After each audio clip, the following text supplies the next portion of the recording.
여호와께서 이삭에게 나타나 이르시되 하는 제목으로 진리를 증거하고자 합니다.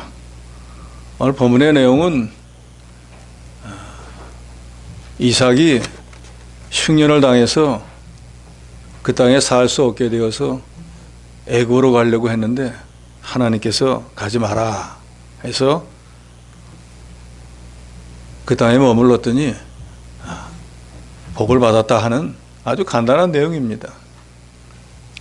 인생을 살아가다 보면 내 의지와 상관없이 흉년을 만날 때가 있습니다.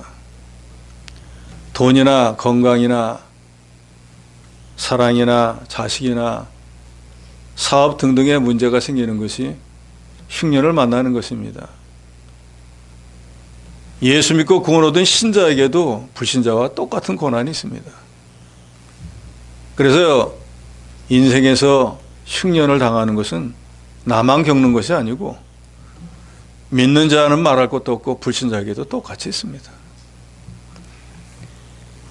인생의 기름 화복이 하나님의 손에 달려있기 때문에 흉년을 당했을 때 우리가 할 수 있는 것은 아무것도 없습니다. 성경은 분명히 말씀합니다. 하나님이 굳게 한 것을 사람이 펼 수 없다 그랬어요. 그러면 인생의 흉년을 당했을 때 어떻게 해야 될 것인가? 오늘 본문은 두 가지로 우리에게 해답을 제시하고 있습니다. 첫째는 흉년이 와도 애굽으로 내려가지 말아야 한다는 것입니다. 1절에 보면 아브라함 때 첫 흉년이 들었더니 그 땅에 또 흉년이 들매 이삭이 그랄로 갔다 그랬습니다. 아브라함 때 첫 흉년이 들었던 것은 주전 2090년경이고 그 뒤로 100년이 지나서 한 2000년경 이삭의 때에도 또 흉년이 들었습니다. 구약성경에 흉년이나 아니면 자연적인 재해가 일어나는 것은 우연한 것이 아니고 그 땅에 살고 있는 사람들이 범죄하면 하나님께서 징계로 이런 천연재해 아니면 흉년 이런 것들이 일어나게 합니다. 어쨌든 가나안 땅에 살고 있었던 이삭이 이 사람은 원래가 유목민이에요. 양이나 소를 치는 사람인데 흉년이 들었으니까 풀도 마르고 물도 마르고 먹을 게 없으니까 양이나 소나 칠 수가 없습니다. 그래서 그 땅에서는 도저히 살아갈 수가 없기 때문에 이제는 초지도 있고 또 사람도 먹을 양식과 물이 있는 데로 가야겠다 해서 기근을 피해서 그랄로 갔습니다. 원래 목적은 그랄을 경유해서 이제 애굽으로 가려고 하는데 이제 그랄쯤에 가 있는데 그때 하나님이 2절에 보니까 이삭에게 나타나셔서 애굽으로 내려가지 말고 내가 내게 지시하는 땅에 거주하라 그랬습니다. 원래 목적지는 애굽으로 가려고 했는데 지금 머물고 있는 것은 그랄입니다. 그런데 하나님이 애굽 가지 말고 내가 지시하는 거기에 머물러라. 그러니까 가나안 땅을 떠나지 말라는 것입니다. 원래 가나안 땅은 이스라엘 백성들이 애굽에 살 때와는 전혀 다른 환경을 가진 땅이었습니다. 그래서 신명기 11장 10절로 12절에 보면 내가 들어가 차지하려 하는 땅은 내가 나온 애굽 땅과 같지 아니하니 거기에는 너희가 파정한 후에 발로 물대기를 채소밭에 댄 것 같이 하였거니와. 이 말은 애굽에서는 농사짓기 쉽도록 나일강이 있어서 발로 물만 수차만 돌면 물이 막 들어와서 쉽게 농사 지었지만 너희가 건너가서 차지할 땅은 산과 골짜기가 있어서 하늘에서 내리는 비를 흡수하는 땅이요 내 하나님 여호와께서 돌보아 주시는 땅이라. 연초부터 연말까지 내 하나님 여호와의 눈이 항상 그 위에 있느니라 그랬습니다. 그러니까 가나안 땅은 애굽과는 전혀 달라요. 큰 강도 별로 없고 또 이 땅이 산과 이 골짜기로 돼 있어서 비가 내리면은 한꺼번에 다 내려가고 나면 물이 머무는 데가 없는 거예요. 그러니까 하나님이 비 주시면은 농사되고 하나님이 비 안 주면 농사 못하는 곳이 바로 가나안 땅입니다. 그런데 육신의 눈으로 볼 때에는 농사짓기 애굽과 비교해서 어려운 땅인데 애굽에는 없는 것이 가나안 땅에 있는데 그것은 무엇인가? 하나님이 돌보아 주시는 땅이라고 했습니다. 그래서 연초부터 연말까지, 개역성경에서는 세초부터 세말까지, 처음부터 끝까지 하나님의 도우심, 하나님의 보호하심이 있는 땅이 바로 가나안 땅이라고 그랬습니다. 그래서 가나안 땅은 육신의 눈으로 볼 때는 별로 좋지 못한데 하나님이 돌봐주시는 땅이기 때문에 그것을 우리는 가나안 복지라고 합니다. 우리 영적 가나안 복지는 천국이잖아요. 그 천국은 하나님이 주인이 되셔서 우리 눈에 눈물을 닦아주시고 우리로 영원한 안식의 삶을 살 수 있도록 해주시는 것이. 농사짓기 어려운 가나안 땅이었지만 하나님의 권고, 돌보심이 있는 땅이었습니다. 그래서 하나님의 권고와 하나님의 눈이 항상 거기 있다는 것은 하나님이 구원해 주시고 또 대적을 막아주시고 모든 일이 잘 되도록 해주시는, 그래서 복 있는 땅이다, 복지라고 했습니다. 그러니까 하나님께서는 그런 땅을 떠나서, 그런 복된 땅을 떠나서 과거에 430년 동안이나 노예살이했던 그 땅으로 가지 말라는 거예요. 그리고 내가 내게 지시할 땅에 거하라 그랬습니다. 우리가 잘 알듯이 애굽은 세상을 의미합니다. 저 여러분은 애굽과 같은 세상에서 우리 주 예수 그리스도의 은혜로 구원받은 사람들이에요. 즉 애굽 생활을 하다가 그 생활을 청산하고 이제 가나안의 삶을 살고 있는 사람이라 그 말입니다. 그래서 애굽과 같은 죄악 세상에서 그리스도의 은혜로 구원받아 하나님의 자녀가 된 저와 여러분 성도들은 아무리 흉년을 만났다고 할지라도 다시는 애굽으로 내려가서는 안 됩니다. 육신적으로 좀 어려움에 처했다고 해서 육신의 평안을 위해서 다시 애굽으로 내려가는 것, 자기 신앙을 양보하는 것은 그건 믿는 사람이 할 바가 못 되는 거예요. 거듭 말씀드리지만 가나안 땅은 박토고 농사짓기 어려워요. 고난이 있는 땅이에요. 그러나 육신의 눈으로는 그렇지만 그 모든 것을 극복하도록 돌보아 주시는 하나님이 계신 곳이라. 그러니까 하나님이 계신 곳을 하나님의 자녀가 떠나면 누구의 보호를 받겠어요? 누구로부터 은혜를 받겠어요? 세상 사람들은 우리보다 똑똑합니다. 우리보다 힘도 세요. 우리보다 지혜도 많습니다. 우리는 하나님의 지혜와 하나님의 능력과 하나님의 힘의 도움을 받지 않으면 세상 사람과 싸워서 못 이겨요. 세상 말에 닳고 닳았다 그런 말 있잖아요. 세상 사람들은 자기 유익을 위해서 닳고 닳은 사람들이에요. 그 사람들과 우리는 싸워서 못 이깁니다. 우리는 6배 일 안 하고 그 사람들은 7을 일하는데 어떻게 그 사람들을 이길 수 있습니까? 우리 성도가 애굽으로 내려간다고 하는 것은 그래서 하나님과 스스로 원수가 되는 것이고 자기가 스스로 복을 걷어차버리는 것이고 자기 생각에는 그것이 살 길처럼 보이고 그것이 성공하는 길처럼 보이지만 영의 눈으로 보면 그는 자기를 스스로 멸망시키는 길입니다. 복의 근원인 하나님을 떠나서 무슨 복을 받을 수 있겠습니까? 그래서 잠언 1장 32절에도 어리석은 자의 퇴보는 자기를 죽이며 미련한 자의 안일은 자기를 멸망시킨다 했고, 예수님께서도 누가복음 9장 62절에 보면 쟁기를 잡고 뒤를 돌아보는 자는 하나님 나라에 합당하지 않다 그랬어요. 과거에 우리가 어떤 삶을 살았는지 그거는 생각할 필요가 없습니다. 저 여러분이 지금 하나님의 은혜로 예수 그리스도를 믿고 구원 얻었다는 이것이 중요한 거예요. 그러면은 이제는 예수를 믿고 예수를 믿는 사람처럼 살아야 되는 거예요. 하나님이 원하시는 예수 믿는 사람처럼 사는 것은 예수 안의 삶을 사는 거예요. 방금 전에 우리가 불렀지 않습니까? 주 안에 있는 나에게 딴 근심이 있다 없다? 없다 하지 않습니까? 주 안에만 있으면 딴 근심이 있을 수가 없어요. 왜요? 주님이 돌봐 주니까요. 주님이 대적을 막아 주니까요. 그런데 무슨 근심이 있겠어요? 뭘 먹을까 뭘 입을까 주님이 다 주시는데요. 어떤 대적이 와서 내 걸 해야 할까 주님이 막아 주시는데요. 무슨 염려 걱정이 있겠습니까? 주 밖에 있으니까 문제인 거예요. 주 안에 있는 사람은 걱정할 필요가 없습니다.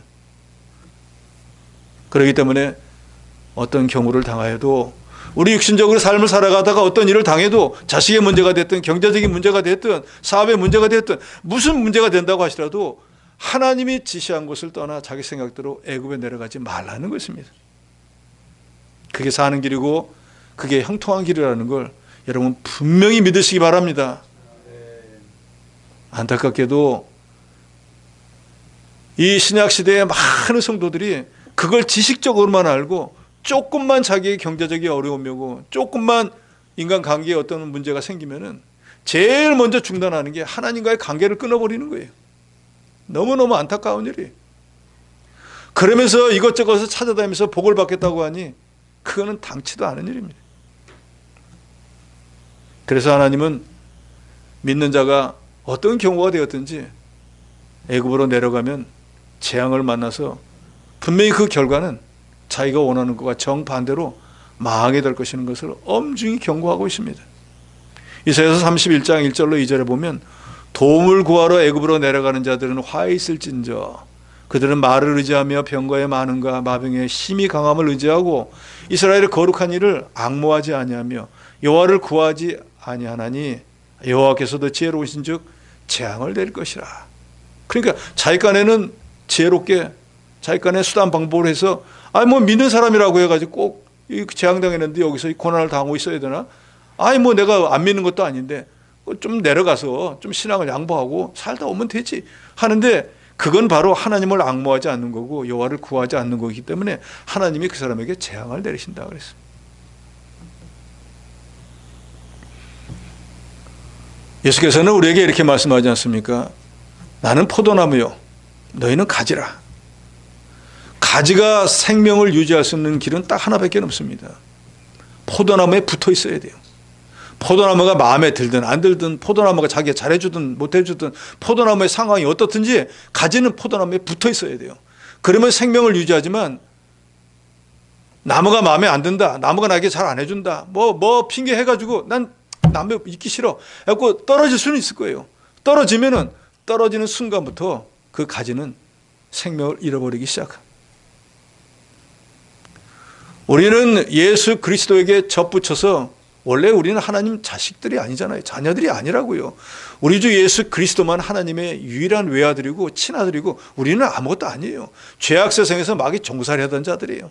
그런데 우리 주 예수 그리스도의 은혜로 거기 들러붙어서 마치 마른 나뭇가지 같은 게 포도나무에 붙어가지고 다 죽었었는데 그 포도나무로부터 양분을 공급받아가지고 살아나게 된 것 같은 존재예요. 그런데 다시 그 가지가 나무에서 떨어진다. 그건 뭐 볼 것도 없는 거예요.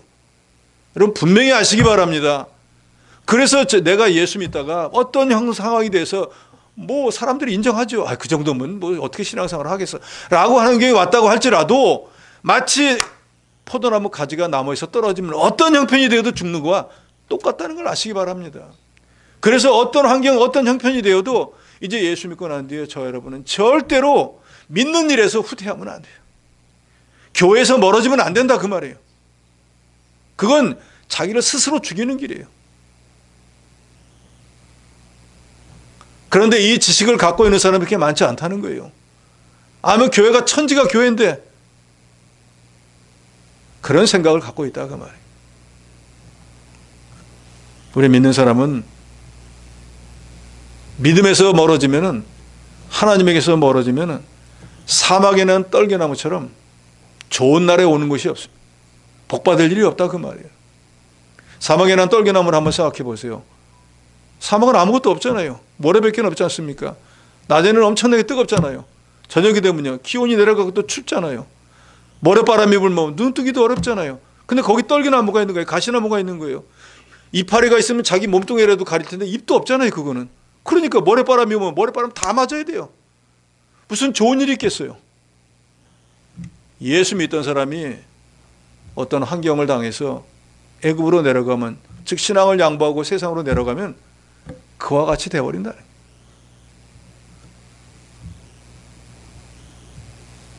예레미야 42장에 보면은 이제 그 앞절에 여러 가지 얘기가 나옵니다. 유대 땅에 있다가 유대 사람들이 더 이상은 살 수 없게 돼서 그 총독을 죽였어요. 그러니까 이제 느부갓네살에 와가지고 죽일까봐 겁이 나가지고 애굽으로 가자 하고 전부 애굽으로 갑니다. 그런데 조금 믿는 사람이니까 양심은 있어가지고 예레미야 선지자에게 우리를 위해서 기도 좀 해봐라. 우리가 애굽으로 가는 게 맞나 애굽으로 가지 않는 게 맞나. 이번에는 내가 그동안에 그렇게 말 안 들었는데 내가 하나님께 기도하고 하나님의 뜻이라고 하면 우리가 그걸 절대로 순종하겠다. 그래서 예레미야 선지자가 알겠다. 그러면은 내가 하나님께 기도해 볼게. 그러니까 하나님이 가지 말라고 했습니다. 그래서 기도하니까 하나님이 가지 말라고 하더라. 하니까 그건 네 생각이야 하면서 애굽으로 가버립니다. 그래서 예레미야 42장 15절로 17절에 하나님이 이렇게 말씀합니다. 너희 유다의 남은 자여, 이제 여호와의 말씀을 들으라. 만군의 여호와 이스라엘 하나님께서 이와 같이 말씀하시되 너희가 만일 애굽에 들어가서 거기에 살기로 고집하면, 이 말은 저 여러분처럼 예수 잘 믿고 있다가 좀 어려운 일이 생겼어요. 병이 들었어요. 사업이 잘 안 돼요. 자녀가 속을 썩여요. 아이 신앙생활 못하겠다 하고 자기 생각대로 애굽으로 내려가면 너희가 두려워하는 칼이 애굽 땅으로 따라가서 너에게 미칠 것이요 너희가 두려워하는 기근이 애굽으로 급히 따라가서 너에게 이 말이니 너희가 거기에서 죽을 것이라. 무릇 애굽으로 들어가서 거기에 머물러 살기로 고집하는 모든 사람은 이와 같이 되리니 곧 칼과 기근과 전염병에 죽을 것인즉 내가 그들에게 내리는 재난을 벗어나서 남을 자 없으리라. 협박이 아닙니다. 하나님은 우리를 시기가까지 사랑하신다 그랬어요. 저도 제 자녀가 있는데 제 자녀를 위해서는 내 목숨도 줄 그런 각오 다 있잖아요. 하나님도 그와 같은 거예요. 내 자녀가 잘 돼야 되는데 애굽으로 내려가서 망한 걸 보니까 마음이 너무 아픈 거예요. 그런데 이걸 깨닫지 못하고 죽어라 하고 세상으로 내려가겠다니까 너 그러면 거기 가고 쫄딱 망해봐야 내가 깨닫겠지 하고 하나님이 멸망시켜버린다는 거예요. 그런데 이렇게 예레미야 선지자가 경고를 했는데도 그 여의 유다 백성들이 말을 안 듣고 애굽으로 내려가서 어떻게 됐습니까? 망해버렸어요. 그러므로 애굽으로 내려가지 말라 하는 말씀은 하나님의 명령이 없이는 어떤 경우에도 하나님이 정하여 주신 곳을 떠나지 말라는 거예요. 그러나 이 시대는 우리나라에 교회가 얼마나 많아요. 그러나 하나님께서 저와 여러분을 이 교회에 심겨준 목적이 있다 그 말이에요. 뜻이 있다 그 말이에요. 그 하나님의 뜻이 더 이상 이 교회에서 봉사하고 수고하는 게 아니고 너는 다른 데로 가라 하면 그건 가야 돼요. 그러나 그 하나님의 뜻이 없음에도 불구하고 자기 마음대로 자기 생각대로 옮기면 그게 바로 애굽으로 내려가는 것과 같은 거예요. 레위기 2장에 보면 이스라엘 백성들에게 하나님께서 성소를 중심으로 해서 동서남북 진을 치라고 정해줍니다. 민수기 2장에 왜 정해주는가? 하나님의 성소를 중심으로 신앙생활을 해야 될 뿐더러 일상생활도 해야 되고 늘 하나님을 모시고 하나님의 은혜 가운데 살게 하기 위한 거예요. 그런데 동쪽에는 유다 지파, 예를 들어 남쪽에는 누구, 서쪽에는 누구, 북쪽에 하나님이 정해놓았어요. 그리고 그 지파 가운데 대표적인 지파, 유다 지파 가운데 또 두 지파를 거기다 넣어가지고 세 지파가 한쪽을 지키게 돼 있어요. 근데 어떤 사람은 마음에 안 드는 지파가 있다 그 말이에요. 난 쟤하고는 싫은데, 난 동쪽에 있기가 싫은데. 근데 그게 아닌 거예요. 하나님이 싫든 좋든 세 지파를 묶어주면은 동쪽에 있으라고 하면 동쪽에 있는 거예요. 이게 믿음인 거예요. 오늘날도 마찬가지.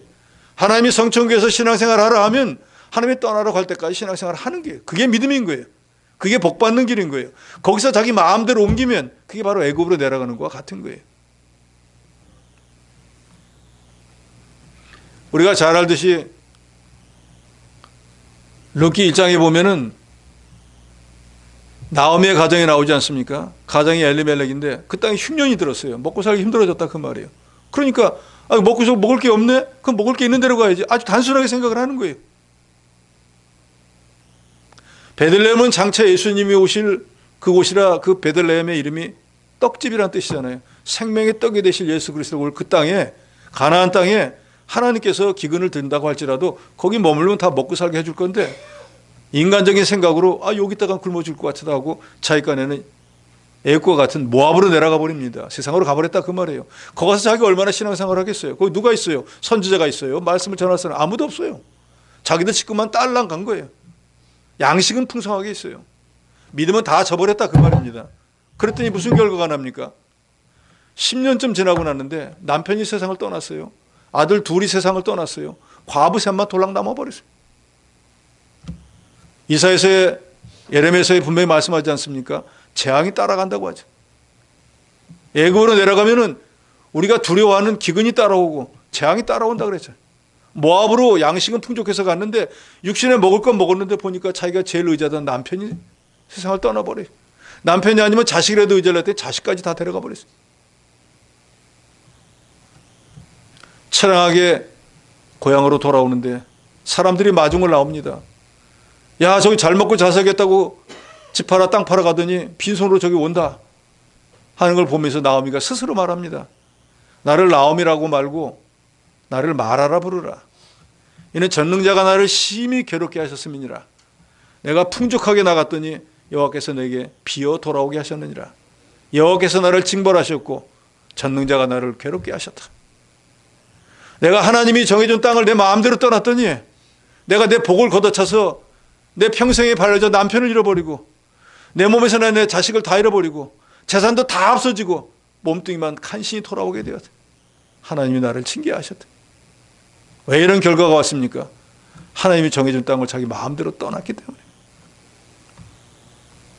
그래서 베드로후서 2장 20절에 이런 말씀이 있습니다. 만일 그들이 우리 주 되신 구주 예수 그리스도를 알므로 세상의 더러움을 피한 후에 다시 그 중에 얽매이고 지면 그 나중 형편이 처음보다 더 심하리니, 이 말은 저와 여러분처럼 예수의 은혜로 구원받고 하나님의 자녀가 되어 신앙생활 하다가 에휴 힘들어서 못하겠다고 세상 사람처럼 불신자처럼 신앙을 양보하고 뒤로 가면은 이전에 예수 믿기 전보다 더 어려운 형편이 된다는 거예요.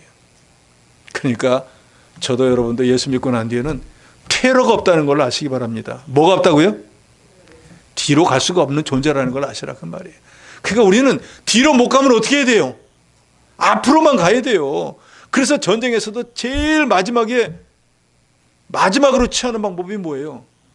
강을 뒤에다 두고 앞에서 한다 그러잖아요. 뒤로 가면 빠져 죽으니까 앞으로만 공격하려고. 우리는 바로 그와 같은 사람들인 줄 아시기 바랍니다. 한 발자국이라도 주님 앞으로 가야지 뒤로 가면 죽는 거예요. 그런데 하물며 신앙을 양보하고 애굽으로 내려가면 그건 죽은 목숨입니다. 그래서 성경은 그런 사람을 보고 돼지가 씻은 후에 구덩이에 다시 눕는 것 같고 개가 토한 것을 또 먹는 것과 같다라고 말하고 있습니다. 우리 신앙은 계속적으로 전진하는 것이 뒤로 물러가는 것이 아닙니다. 그러니까 영적인 면이나 육신적인 면이나 살아가다가 어려움을 당할 때 있지만, 흉년을 만날 때가 있지만, 그래도 그 자리에서 하나님을 더욱 의지하고 하나님의 은혜로 믿음으로 극복하려고 애를 써야지, 육신의 생각에 치우쳐가지고 복된 땅을 떠나서 하나님이 지시하지 않은 곳으로 가면은 그것은 사는 길이 아니고 결국은 망하는 길이라는 걸 아시고, 흉년이 와도 애굽으로 내려가지 않는 여러분이 되시기 바랍니다. 둘째로는 하나님이 지시하신 땅에 거하면 복을 받는다는 것입니다. 흉년이 들었습니다. 먹고 살기 어려운데 하나님은 거기 거하라는 거예요. 그런데 3절에 하나님이 이렇게 말씀하지 않습니까? 이 땅에 거류하면, 지금 흉년도 들어서 먹고 살기 어렵지만 내가 이 땅에 계속해서 있으면 내가 너와 함께 있어 내게 복을 주고 내가 이 모든 땅을 너와 내 자손에게 주리라. 내가 내 아버지 아브라함에게 맹세한 것을 이루어 내 자손을 하늘의 별과 같이 번성하게 하며 이 모든 땅을 내 자손에게 주리니 내 자손으로 말미암아 천하 만민이 복을 얻으리라. 복은 이렇게 얻는 것입니다. 어려워요. 힘들어요. 아버지 믿음으로 살면 됩니까? 밥이 나옵니까? 떡이 나옵니까?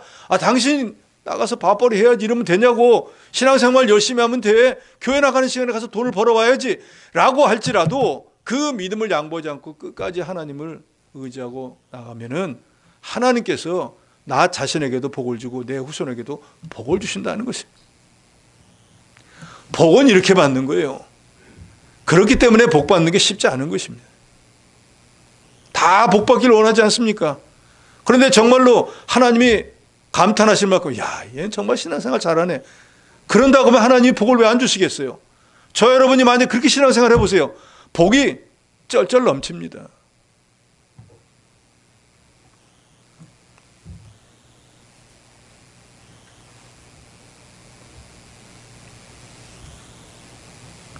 창세기 12장 1절로 3절에 보면은 이삭의 아버지는 아브라함에게는 본토 친척 아비집을 떠나가지고 가나안으로 가라고 합니다. 그러면 내가 내게 복을 주리라. 그리고 지금 3절 4절에서 주겠다고 하는 복을 그때 말씀하셨습니다. 그런데 오늘 본문에 보니까 이삭에게는 가지 않으면, 애굽으로 안 가면 이런 복을 준다는 거예요.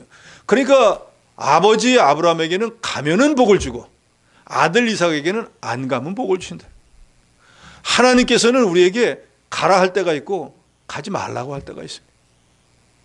이게 중요한 거예요. 우리는 가지 말라고 할 때 가기 때문에 문제가 생기고, 머무르라고 하는데 머물지 않고 떠나기 때문에 문제가 생기는 거예요.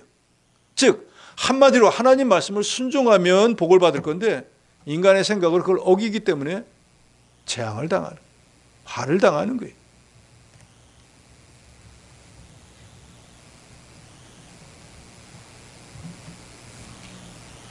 예레미야 42장 10절로 11절에도 이렇게 말합니다. 너희가 이 땅에 눌러 앉아 산다면, 즉 지금 여러 가지로 어려운 환경이 된 유대 땅, 먹고 살기 힘들지만 이 땅에 눌러 앉아 산다면, 애굽으로 가지 않는다면 내가 너희를 세우고 헐지 아니하며 너희를 심고 뽑지 아니하리니 이는 내가 너희에게 내린 재난에 대하여 뜻을 돌이킴이라. 여호와의 말씀이니라. 너희는 너희가 두려워하는 바벨론의 왕을 겁내지 말라. 내가 너희와 함께 있어 너희를 구원하며 그의 손에서 너희를 건지리니 두려워하지 말라. 지금 어려움을 당했어요. 힘들어요. 근데 세상으로 내려가지 말라는 거예요. 여기서 믿음 지키고 있으면은 내가 너희를 그 두려움에서 해방시켜 준다는 거예요. 이 어려움에서 건져주시겠다는 거예요. 또 사실 제가 어떤 일을 만났습니다. 근데 내가 나가서 인간적인 수단 방법을 강구해서 했다고 해서 해결되는 일이 얼마나 됩니까? 사실은 그러잖아요. 되지도 않아요. 사실은.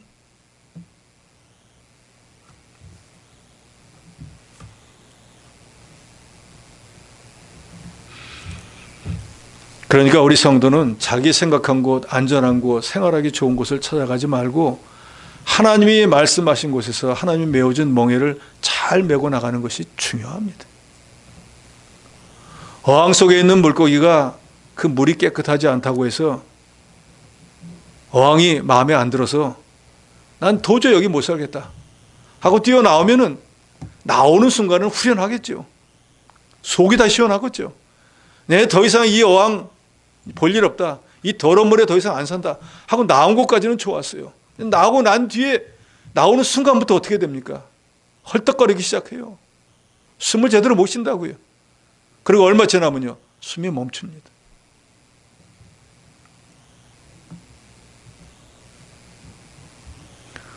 우리가 그리스도 안의 삶을 살아야 하는 이유가 바로 이거인 거예요.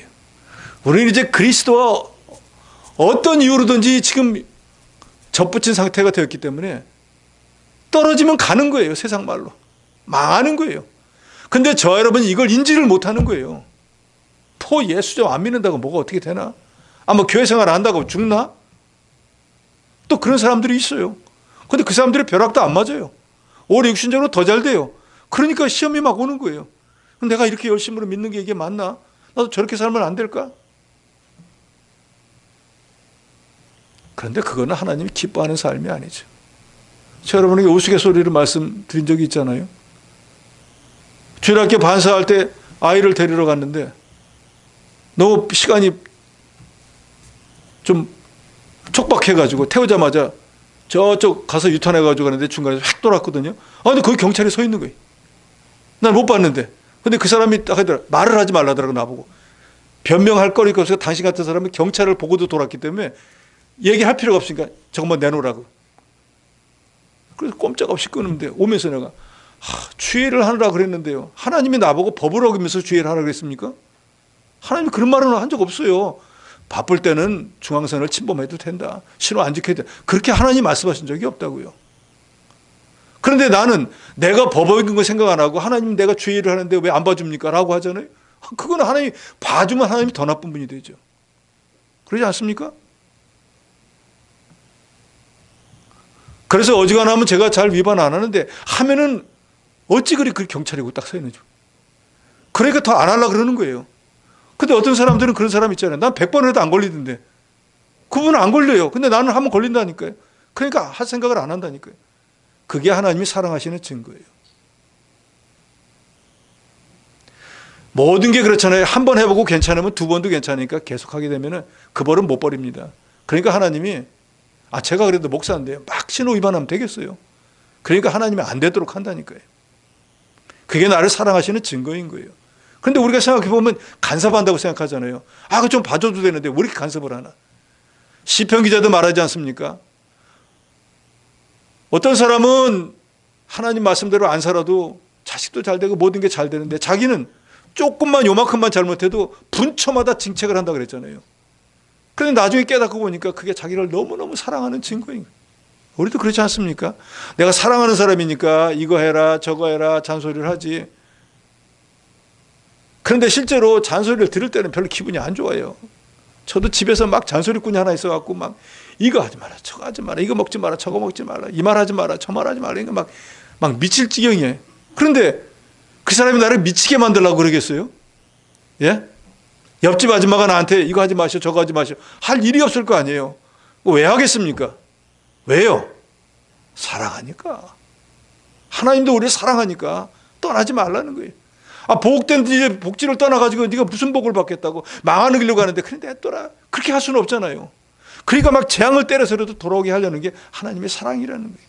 근데 우리는 그 재앙당하는 것만 생각하고 내가 예수 믿은 지가 얼마인데 내가 하나님 앞에 어떻게 했는데 왜 이런 재앙을 그것만 생각을 하는 거예요. 좀 전에 말씀드린 대로 자기가 법을 어겨놓고 그건 생각 안 하고 왜 나한테 이걸 주냐 그러는 거예요. 그럼 하나님 뭐라고 말씀하셔야 되겠어요? 야 미안해. 네가 무슨 짓을 해도 다 봐줘야 돼. 그래야 됩니까? 그건 아니죠.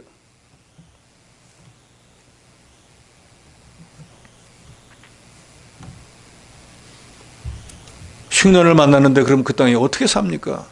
그게 문제이지 않습니까?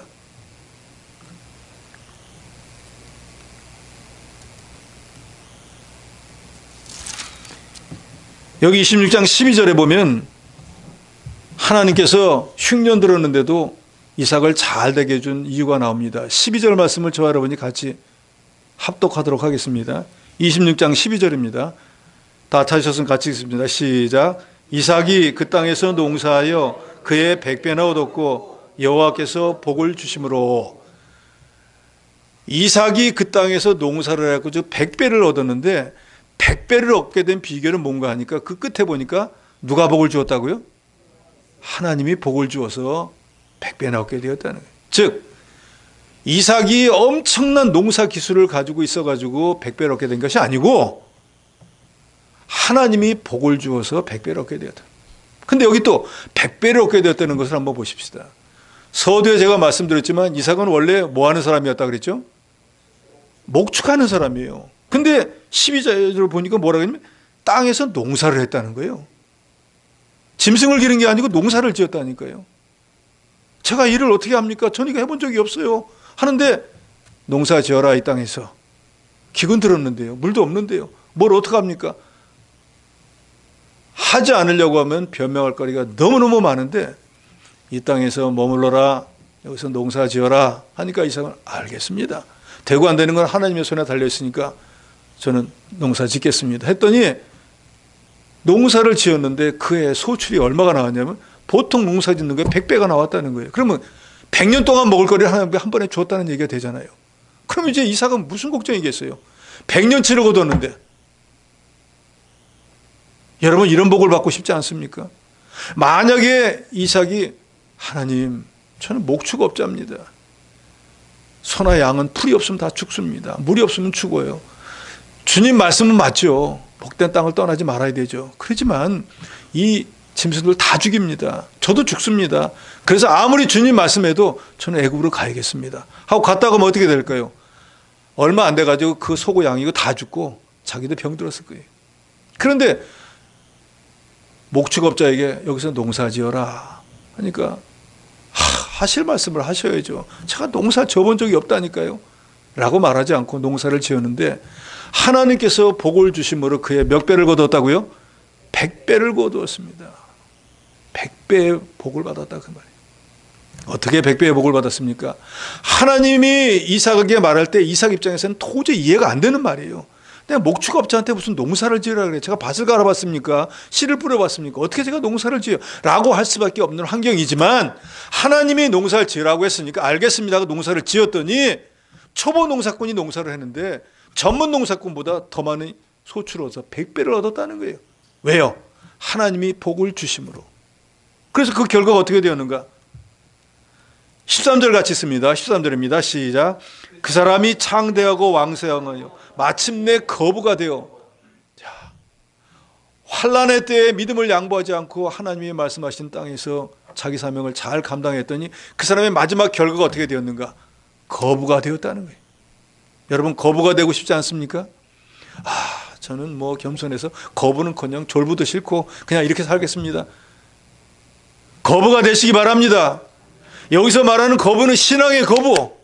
그렇잖아요. 아무리 환경이 어렵고 힘들어도 하나님이 농사 지으라면 농사 짓는 그런 믿음의 큰 사람이 되었다는 거예요. 그러니까 그런 사람에게는 아무리 많은 물질을 주어도 그게 하나님 것인 줄 알고 하나님 위해서 쓸 줄 아는 사람이기 때문에 그 사람 거부를 만들어 줘버린 거예요. 그러니까 영혼도 육신도 모든 면에서 이삭은 엄청난 부자가 돼버린 거예요. 그리고 오늘 본문에도 나오죠.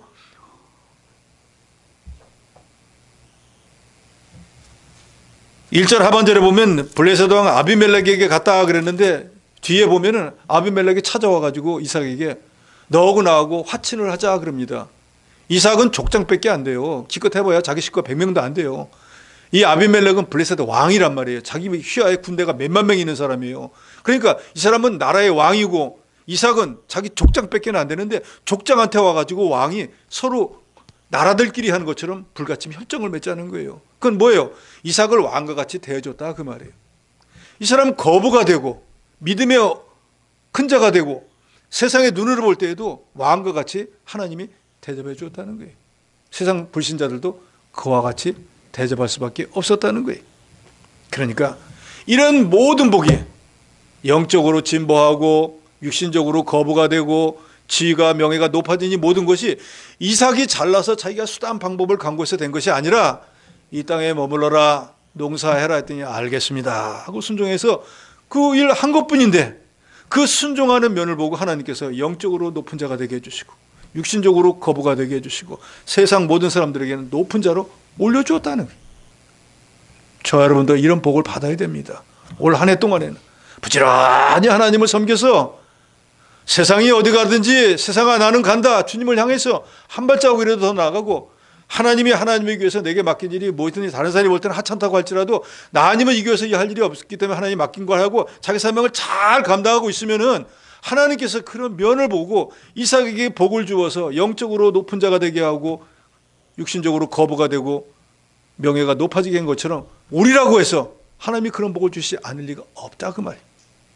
저는 올 한 해 여러분들이 이 이삭과 같은 믿음으로 순종하는 믿음으로 하나님의 교회를 위해서 봉사하시고 주를 위해서 충성하셔서 이삭처럼 영적으로 큰 자가 되시고 육신적으로도 모든 것이 풍성한 거부가 되시고 또 세상 모든 사람들이 인정하는 명예와 영광이 높은 왕과 같은 여러분이 되시기를 주의 이름으로 축원합니다.